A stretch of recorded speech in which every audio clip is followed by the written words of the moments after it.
You can see we've got some breaking news. We are certainly watching the case of Luka Rocco Magnotta. John, information and confirmation that he has been arrested. Can you track this for me? Yeah, indeed, Suhanna. The news is coming to us from Germany. CBC News has contacted Berlin police, and they have confirmed to CBC that indeed they have arrested Luka Magnotta. We initially were told that it was a Canadian wanted on an international arrest warrant. CBC News pushed, and they admitted that indeed it was 29-year-old Luka Magnotta who is wanted, registered with Interpol on that red notice for the murder of and the dismemberment of the 33-year-old man in Montreal last week. That is the breaking news. Luka Magnotta wanted around the world. Initially, of course, we understand that he had been tracked to France, and that was where we were getting reports of him in a variety of locations all around Paris, most recently the 17th arrondissement, at a hotel there, at a bar, seen drinking in a bar. And so clearly,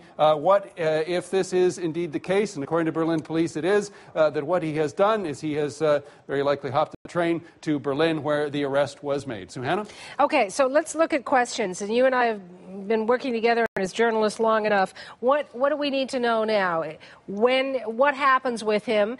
Does he get sent back to Canada? When do Canadian officials go over there? By the way, has Montreal police been informed of this? I understand this came from one of our sources, a news network reporter. So has Montreal police been in contact with us, or have we with them? Well, we're doing that now. In fact, as they say, this news, Berlin police not even willing to admit at first blush, in fact, that it was Magnotta that they had in custody. But this, of course, international news, really, because of the facts of the case, because of the gruesomeness of it. It has been headline news right around the world. There will be, of course, a process here. There will be an extradition process.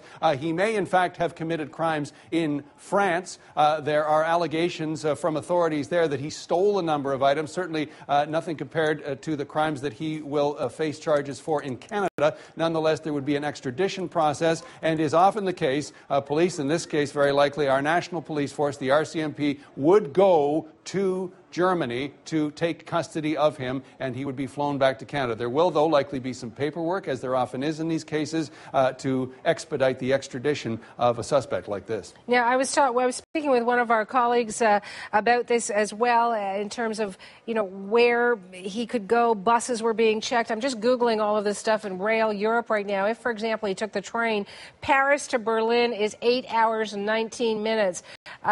So I suppose they're going to be looking at all the possibilities and CCTV footage to see how he got to where he did if he's not answering questions. I don't know. Yeah, indeed. Well, of course, part of this was that they were tracking him through Paris because of his activities on his cell phone. It's also worth noting that the visuals that we had of him we can maybe stop this here and just take this back and show you what we're talking about here. The situation here. Now they did not say what station this was. Many people assumed because he was going through a security checkpoint here, the man believed to be Luka Magnotta was going through a security checkpoint here, that it was an actual airline, an airport. But in fact, in a lot of international European train stations, for example, you take the Eurostar from Paris to London, they put you through a metal detector and a heavy security presence. So they did not say, and officials in releasing this photograph, exactly what kind of port or entry of exit it was, except that it was an international one. It could very likely have been a train station.